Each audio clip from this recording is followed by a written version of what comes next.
we're going to talk about is how to use social media in your business and how to get started with it if you're not already doing it. Maybe a few tips and techniques to make it better if you are currently using some sort of social media to promote your business. The things I'm going to talk to you about tonight are a mixture of things that I've learned personally and a mixture of things that I've learned from some friends who are experts in the field of social media. So you're going to hear a little bit of my stuff and a little bit of their stuff, and it's just going to kind of be a conglomeration of that. But I think out of it you might find one or two things that are helpful. Throughout the evening, you're going to have to pay attention to the presentation because there are some giveaways. I've got a couple books that I'm going to give away throughout. So I'm going to call on you to answer questions. I've already had one person say don't call on me, so that's cool. One of the giveaways is a book called Oatmeal versus Bacon. It's a book written by a friend of mine named Justin Foster. He's a local person here in Boise who owns his own marketing company called Tricycle. He is a brand strategist. So what he does is helps companies develop a brand and develop a strategy for marketing that brand. His book, Oatmeal versus Bacon, is an analogy in the comparison between oatmeal and bacon, right? Everybody, when you eat oatmeal is kind of boring, right? You have to, in order to eat oatmeal, you got to put something on it. You got to put a little sugar on it, you got to put a little milk on it, maybe a little cinnamon, some raisins, but you got to make it interesting in order to be able to eat it. With bacon, however, bacon is very interesting. You don't have to do anything with bacon to eat it, right? In fact, bacon's so interesting that people wrap other meats with bacon to make them more interesting. So what this does is it goes through an exercise of comparing your brand strategy with oatmeal versus bacon. Is your brand oatmeal or is it bacon? So I'm going to be giving a few signed copies of this book away tonight as we go through the presentation.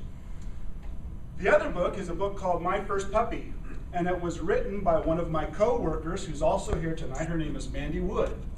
This book is a children's book that gives lessons to children about how to take care of their very first puppy. Mandy also, for Icon Credit Union, is our marketing coordinator, and so one of her responsibilities at Icon is she's the face and the voice behind our social media presence. So some of the things I want to be talking about tonight, she does for the company that I work for. So if you have any questions, I can answer some. Certainly Mandy can answer some, and she can give you some practical advice about how to apply social media to your business. Okay? All right.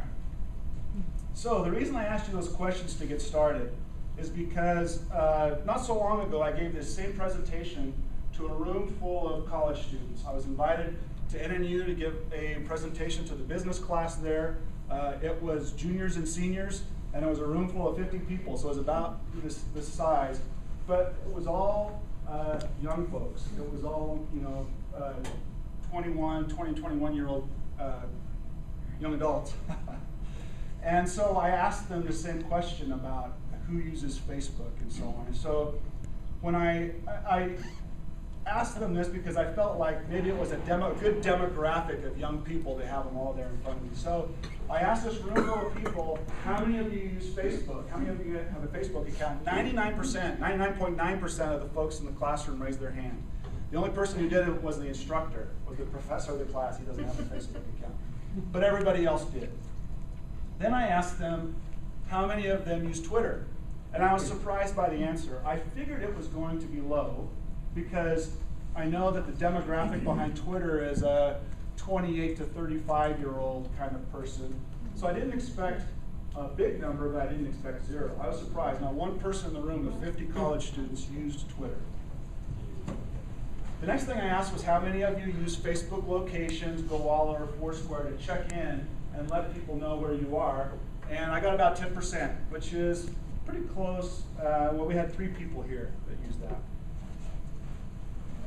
Then I asked them, for how many of you is email your primary means of communication? And I wasn't surprised by this answer. In fact, I already knew the answer going in because I have an acquaintance at NNU who is the director of student life, and he has told me this, that in order to communicate with his students, he has to send them a Facebook message because if he sends them an email, he'll never get a response. So for that younger generation, email is just not the way they communicate. They just don't use email. So then the next thing I asked was, for how many of you is texting the primary way